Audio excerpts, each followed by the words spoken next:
Assalamualaikum warahmatullahi wabarakatuh. Selamat siang dan salam sejahtera untuk kita semua. Yang saya hormati dosen pembimbing, dosen penguji, serta teman-teman sekalian. Perkenalkan, nama saya Alda Aurelia Artagita, mahasiswi program studi bisnis digital dengan NIM 17106210095. Pada kesempatan ini, saya akan memaparkan seminar proposal penelitian saya yang berjudul Pengaruh Gaya Hidup, Sikap Keuangan, dan Literasi Keuangan terhadap Kepuasan Finansial pada Generasi Z di Jabodetabek. Oke, saya akan menjelaskan bab satu, yaitu pendahuluan atau latar belakang. Jadi, penelitian ini dilatar belakangi oleh fenomena di era digital, di mana Gen Z yang lahir antara tahun 1997 hingga 2012 mengalami banyak tantangan dalam pengelolaan keuangan. Meskipun generasi ini sangat akrab dengan teknologi dan keuangan digital, banyak di antara mereka yang menunjukkan gaya hidup konsumtif, seperti belanja impulsif dan mengikuti tren media sosial, bahkan menggunakan fitur pay later. Hal ini tentu bisa beresiko bagi kondisi finansial mereka di masa depan. Selain itu, tingkat literasi keuangan mereka meningkat.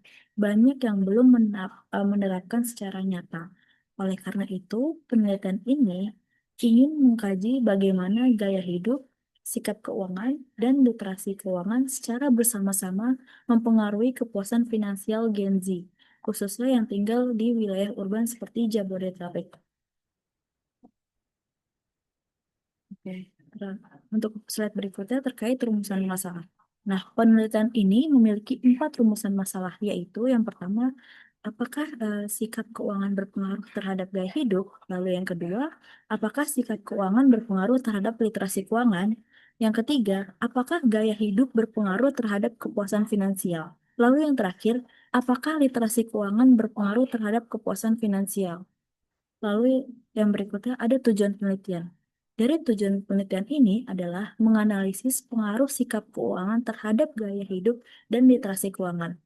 Lalu poin yang kedua, menganalisis pengaruh gaya hidup dan literasi keuangan terhadap kepuasan finansial generasi Z.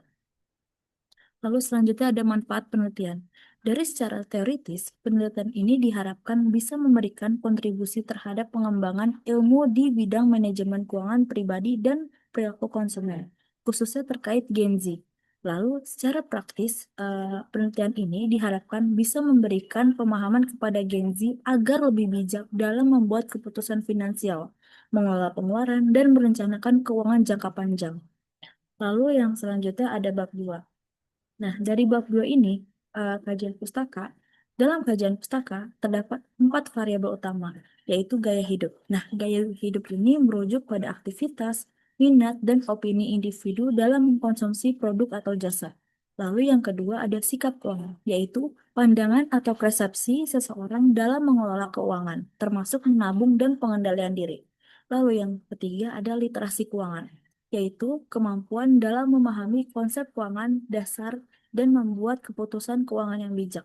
Lalu yang terakhir ada kepuasan finansial, yaitu perasaan puas terhadap kondisi keuangan saat ini. Lalu yang selanjutnya ada hipotesis. Nah, terdapat 4 hipotesis yang diuji. Lalu, hipotesis pertama itu ada sikap keuangan berpengaruh positif dan signifikan terhadap gaya hidup generasi Z di Jabodetabek. Lalu, hipotesis yang kedua ada sikap keuangan berpengaruh positif dan signifikan terhadap literasi keuangan di Gen Z di Jabodetabek. Lalu, hipotesis ketiga adalah gaya hidup berpengaruh positif dan signifikan terhadap kepuasan finansial Gen Z di Jabodetabek. Lalu yang terakhir ada hipotesis literasi, yaitu literasi keuangan berpengaruh positif terhadap kepuasan finansial. Lalu yang ketiga selanjutnya ada kerangka konseptual. Seperti inilah gambaran kerangka konseptual saya. Lalu yang bab selanjutnya ada bab 3 yaitu metode penelitian. Oke. Dari metode penelitian ini, jenis penelitian saya itu yaitu kuantitatif. Waktu dan lokasi Mei sampai Juni 2025 di wilayah Jabodetabek. Populasinya itu Gen Z usia antara 18 sampai 27 tahun. Nah, teknik pengambilan sampel itu yaitu menggunakan purposive sampling. Nah, jumlah responden yang saya inginkan yaitu 100 sampai 120 orang. Lalu, untuk pengumpulan datanya yaitu menggunakan kuesioner online atau dari Google Form menggunakan skala skala Likert 5 poin. Lalu dari teknik analisis data, saya menggunakan metode SAMPLS dengan bantuan software Smart PLS versi 4112 karena metode ini cocok untuk model struktural yang kompleks. Nah, yaitu pengujian model dilakukan dalam dua tahap, yaitu outer model dan inner model. Nah, outer model itu untuk menguji validitas dan reliabilitas instrumen. Lalu yang kedua ada inner model untuk melihat hubungan antara variabel. Lalu yang selanjutnya ada penutupan. Oke. Demikian pemaparan proposal penelitian saya. Harapan saya penelitian ini dapat memberikan kontribusi baik secara akademik maupun praktis, khususnya dalam memahami perilaku finansial Gen Z di era digital. Saya terbuka untuk saran dan masukan dari Bapak atau Ibu dosen agar penelitian ini bisa lebih baik dan relevan ke depannya. Terima kasih atas perhatiannya. Wassalamualaikum warahmatullahi wabarakatuh.